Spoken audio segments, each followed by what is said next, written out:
Oh, that's so good. What's up? Welcome back. We're here. We're back. We're doing another tutorial. Today I'm going to show you how I made my song Ksamil. One of my favorite tracks I've ever made. Also one of the quickest songs I've ever made. About 90% of this was done in less than 4 hours. I made it when I was staying in Albania, and I had just outside my window, I had 270-degree view of the ocean. I just said one night, I'm going to start a song, start to finish, see how I go.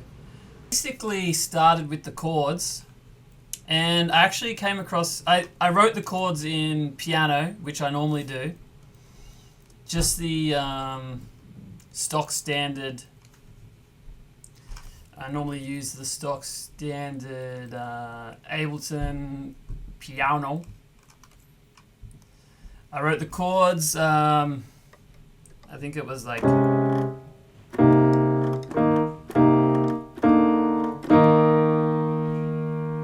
something like that.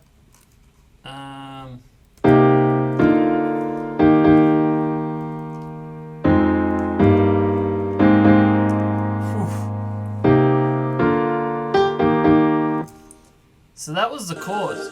And then I found this really cool synth that is from Exhale Contact. So it's like super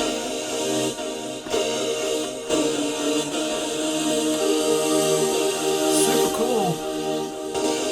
And yeah, so this Contact player synth called Exhale is really cool, really unique. All the sounds are created from vocal recordings. So if I just, I'll go through a couple of them to show you.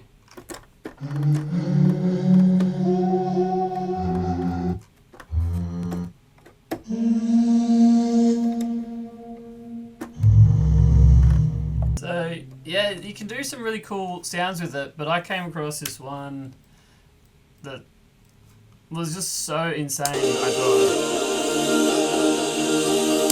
And then from there I started building up the track. I added this other one that's a serum patch that's kind of, it goes in and out of pitch. It sounds like this.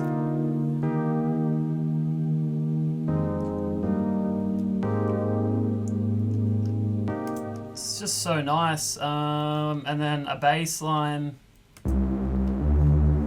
Just a simple sawtooth bass line underneath everything.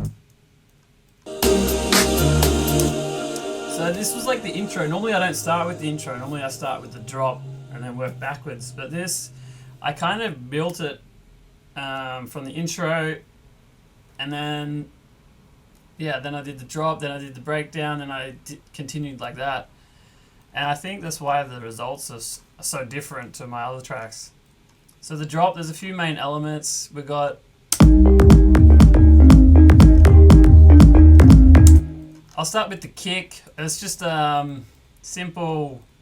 I've got one doing the lows. You can see I've done a notch out in the middle around, it's around 170 hertz, because then I've got this other kick that is taking up that room. And then I got this little ghost kick, a trick I learnt from one of Tom Starr's tutorials many years ago. It's just a tiny little bit of white noise right before the kick hits, and then when you get it together, it makes the kick punch through more. So it's really subtle, but in the mix it really punches through. So then I've got the bass line, which was the next thing I came across. Super knocky bass. It's almost like a kick. I think it actually is a kick patch if I go into it. Effects drum. So that's Spire. No processing, just some sidechain compression. Remember, I've talked about this before. You have to hear the clicking. There's a clicking sound. To get rid of that, you just move the sidechain to the left a bit, and that'll eliminate that click at the end. I've just laid it with another bass, my favorite bass patch from Strobe, BA808 style. It's very subtle. It's just adding another layer on the octave above. So together.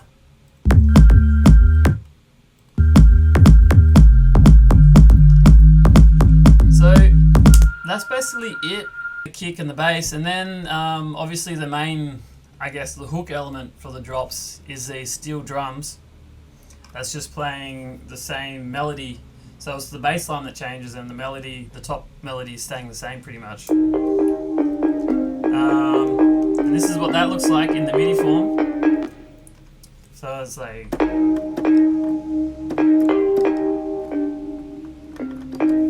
And that's a Nexus patch from the Hollywood Ethno pack. So I've turned their reverb off. I don't really like using their reverb. Boosted the highs a lot. EQ. I've got Maserati, which I'm using to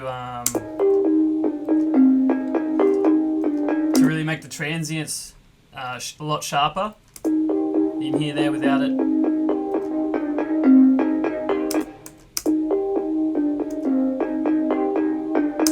Makes a huge difference. And then I've added another Waves plugin called Real ADT. It's like a, I think it's like a tape emulator. So it adds wobble, and you can make something like more stereo, like a fake stereo. So there's with it, without it.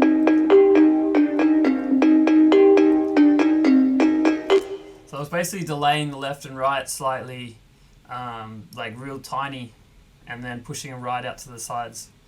And then just to enforce that the low frequencies are in the center, I've just turned the band one on mono for this Ozone stereo imaging plugin.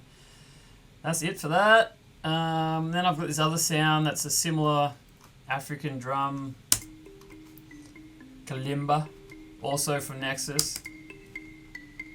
It's very quiet in the mix.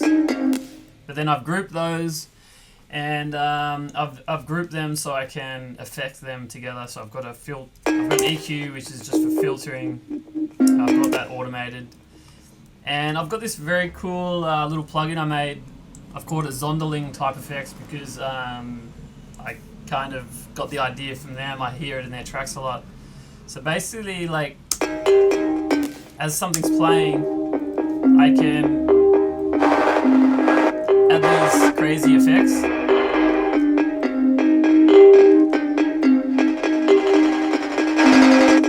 It's basically just delay. So this chain has, I've got H delay, and I've set the dry wetness to that knob. This one, it's got reverb, overdrive, and done the same thing. I've set the dry wetness to that knob.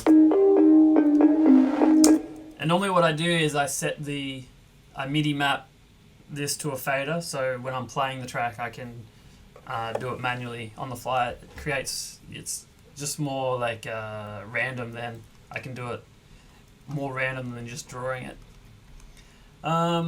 So I had all that, and then I was like, wouldn't it be cool if I had like a trancey type breakdown, because I used to love trance music. I don't really make it, so I was like, what if I blended house and trance into the same kind of genre? So I thought that could be cool. So then I came up with this idea. It's just 2 notes from the chords,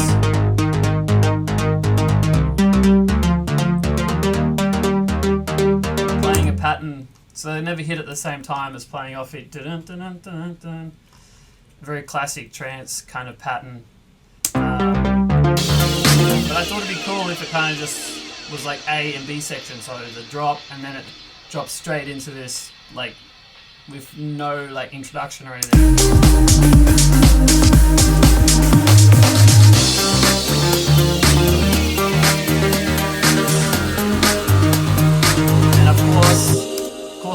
back in those vocal pads. And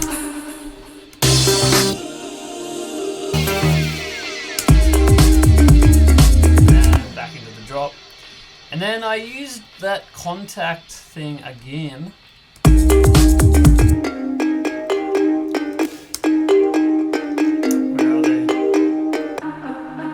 are they? Yeah. These vocal stabs from Contact.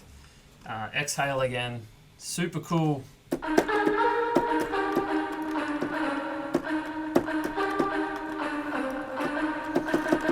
So that's from Contact again. Super cool. It's just playing the same melody as the plucks, so everything's working together. I always use EQ8 as a filter. Just gives me more control, and I like to visually see what's happening with the filter. I just automate that up.